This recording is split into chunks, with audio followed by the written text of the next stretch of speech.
Por essa eu não pude esperar. Tudo que sonhei desmoronou. Há anos que eu vivo em cavernas e ninguém nunca notou. Sorrisos que se foram com a dor. Mas eu não vou morrer aqui. Deus me prometeu assim. Vou clamar até que o céu se abra. Aguardando todos chegarem para a gente poder estar iniciando o nosso bate-papo dessa noite.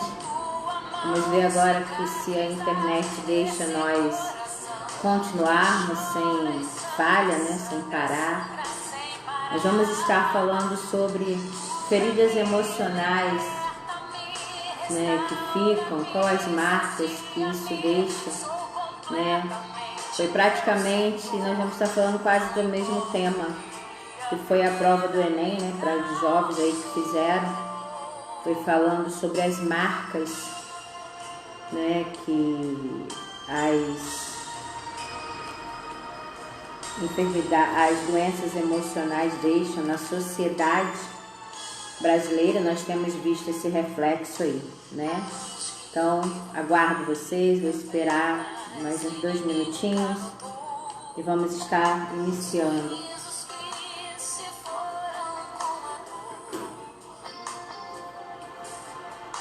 Mas eu não vou morrer aqui. Deus me prometeu assim. Vou clamar até que o céu se abra sobre mim. Com teu poder vem me curar. Com tua mão cicatrizar esse coração que chora e sangra, sangra, sangra sem parar. Cura-me, liberta-me, restaura-me, sacia-me, sou completamente teu Senhor. Não importa o que a vida me causou.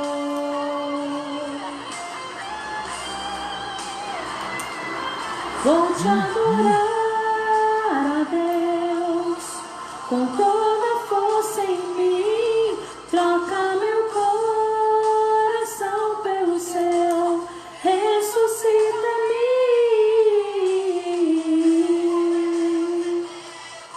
Vem me curar esse coração que chora e sangra, sangra, sangra sem parar. Cura-me, liberta-me, restaura-me, sacia-me, sou completamente teu Senhor. Não importa o que a vida me causou.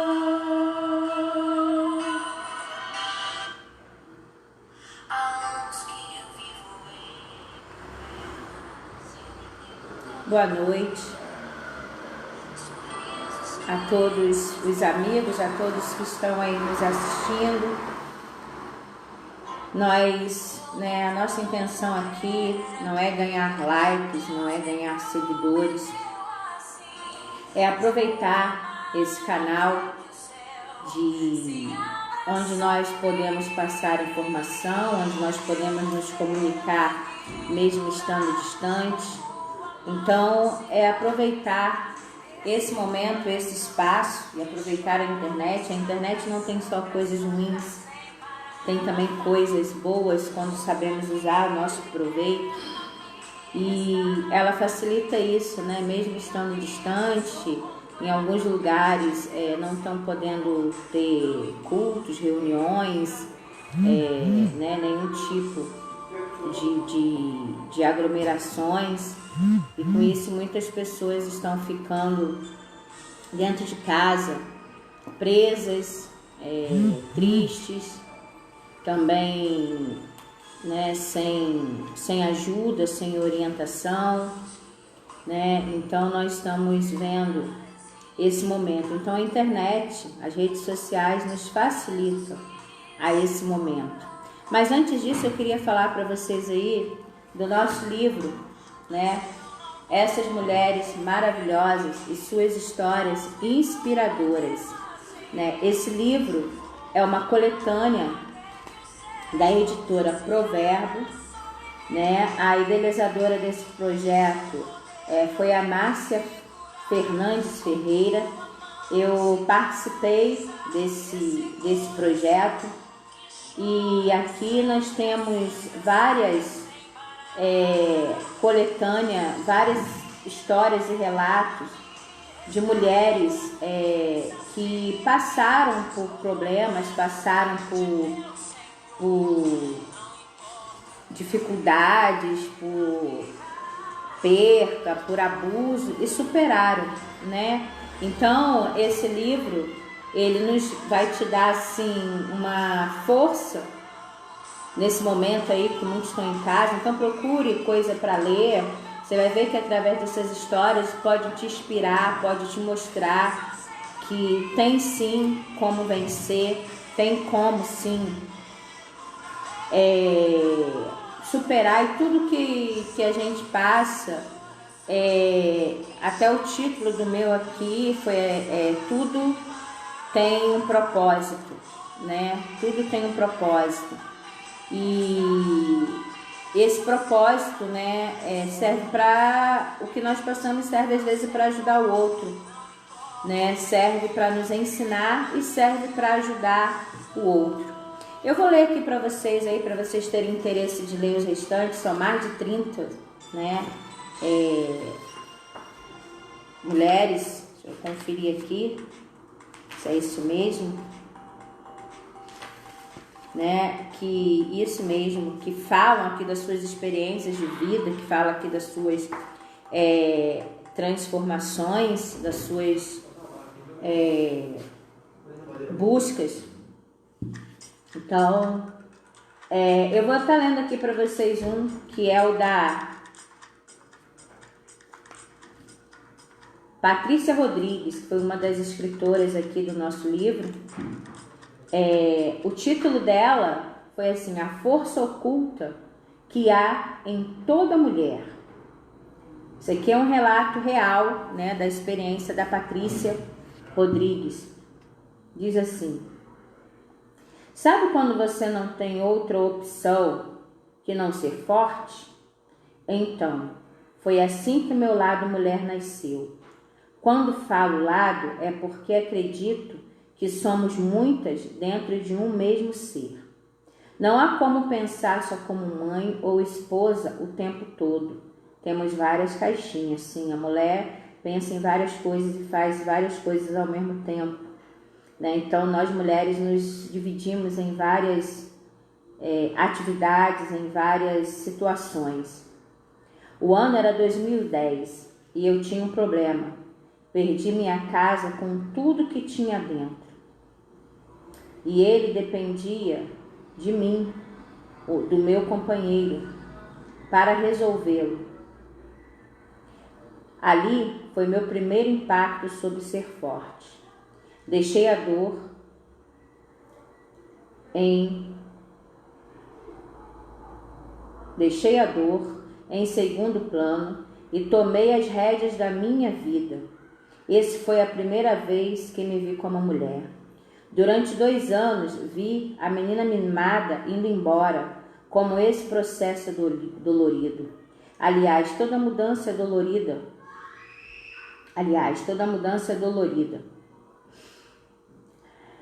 Lembro-me do dia que cortei meu cabelo por não ter mais como pagar para alisá-lo.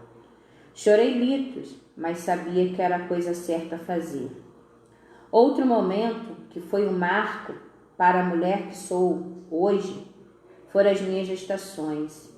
Elas não foram planejadas, pois ter filho não era algo que estava nos meus planos. Eu era egoísta demais para me dividir com alguém. Pense numa menina mimada que nunca precisou se esforçar muito para nada. Então, essa era eu. Nascimentos precisam de ajuda e para eu renascer precisava ser forjado através da maternidade. A primeira gravidez foi difícil. Estava procurando uma casa para comprar e no meio dessa procura descobri que havia uma pessoinha dentro de mim.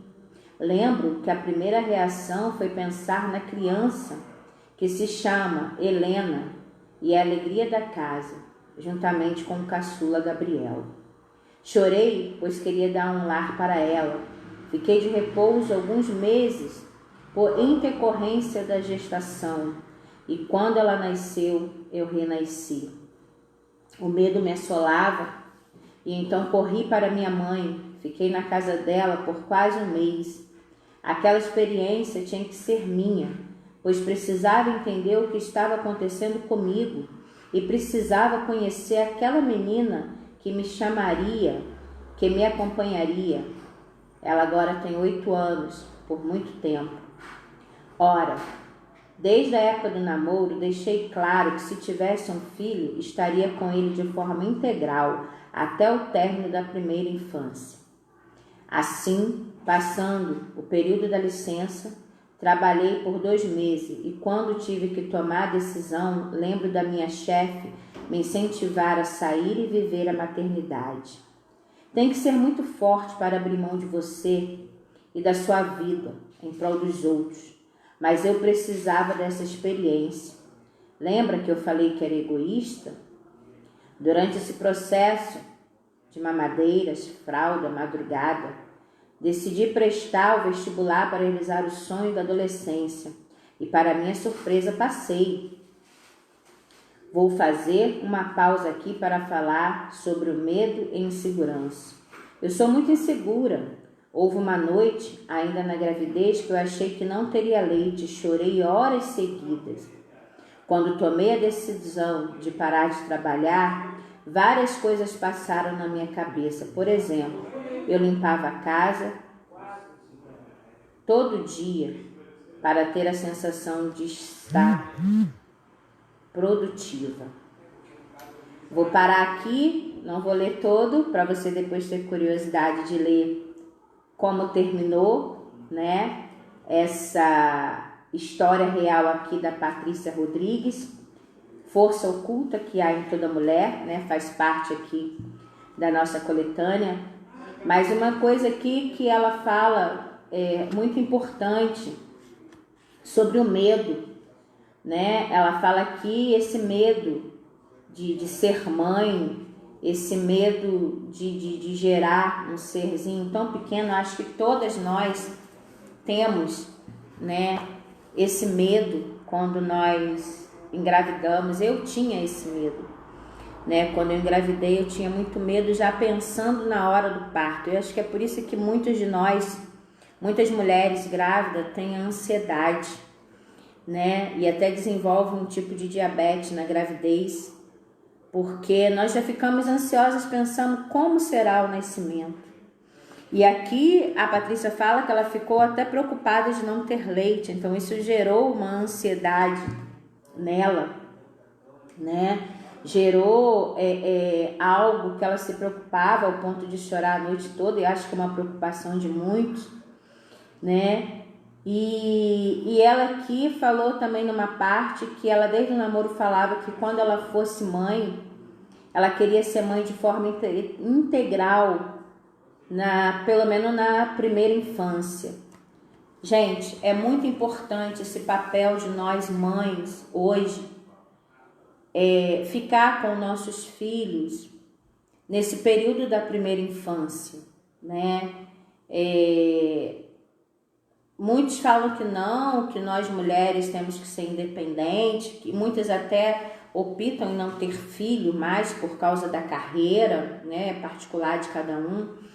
Mas a partir do momento que a gente tem um filho, né, a gente, como ela falou aqui, se dá em prol de alguém, né, se doar, né? Ela até falou aqui no início que ela era uma pessoa egoísta, só pensava nela, e o filho ajudou. O filho ajuda a gente a mudar muita coisa, né? O filho ajuda a nos mostrar que nós... boa noite, a paz, querida irmã Aide aí, estamos aí, né, seguindo, vamos continuar, prazer. Um filho, ele gera para nós muitas preocupações, muitas responsabilidades, né? Como eu estava falando. E a primeira infância é importante porque é a primeira infância em que esse caráter dessa criança está sendo formado, em que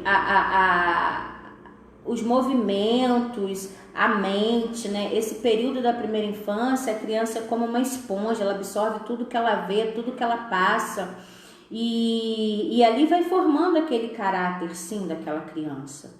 Tanto que nós estamos vendo hoje aí a luta que está aí, essa questão de colocar nas escolas, desde do primário, questões sobre gênero e tudo. Por quê? Que é para colocar já uma opinião na cabeça das crianças. As crianças tão pequenininhas indo para a escola, elas já estão passando por essas pressões. Então, assim, é importante o papel da família e da mãe nesse primeiro período, para passar conceitos, valores. Quando ela tiver maior, com uma idade em que ela pode se decidir, ela vai sim ter a direção. Nós estamos vendo hoje aí as crianças comandando, né, as casas, mandando nos pais, e quando crescem se tornam adolescentes rebeldes, adolescentes que não aceitam ordem, adolescentes que não aceitam ter limite, e aí começa a frustração e começa a ficar depressivo porque houve um não. Então, aqui a Patrícia Rodrigues fala que ela descobriu a força oculta dentro dela. E o nascimento da bebê, da Helena, depois ela fala aqui que teve o Gabriel, mudou ela, né? Então, assim, eu creio que você lendo esse livro, você vai se encontrar com muitas histórias que vai ser parecida com a sua. Por exemplo, como eu falei aqui da Patrícia, todas nós mulheres, quando somos mãe, temos medo. E todas nós mulheres, mães, tem um momento que nós temos que decidir entre a nossa profissão, entre a nossa carreira profissional, né? Eu mesmo teve um período que eu tive que deixar minha carreira profissional e só voltei depois que meus filhos já estavam maiores, com 8, 12 anos, porque já tinham condições de se virar, de falar, de reagir, né? E aqui ela fala que muitas das vezes temos que nos doar. Ela falou que doar a vida tem que ser muito forte para abrir mão de você e de sua vida em prol do outro, né? Tem que ser muito forte para abrir mão de você e da sua vida em prol do outro, né? Em prol do filho, principalmente. E aí eu quero entrar, né? Esse livro aqui não é um livro evangélico, é um livro com várias mulheres de várias religiões, de vários segmentos, mas com histórias reais. Mas eu vou aproveitar esse ganchinho aqui do que a Patrícia falou, né? Escreveu aqui, que tem que ser muito forte para abrir mão de você e de sua vida em prol do outro. E nós temos aí o exemplo de Cristo, que abriu mão da vida dele e deu a vida dele em favor de nós, né? Em favor de nos dar a paz, de nos dar a tranquilidade, de nos dar a salvação, de nos dar a alegria e de nos dar uma certeza de uma vida depois daqui dessa terra. E aí nós passamos às vezes por tantas coisas que nós às vezes esquecemos disso, porque nós achamos que o nosso sofrimento, as nossas dores é maior do que tudo, e nós ficamos agarrados e presos, né, a essas dores. E aí um assunto que eu quero falar com vocês, não vou terminar hoje sobre esse assunto, porque senão a live vai ficar muito grande, cansativa.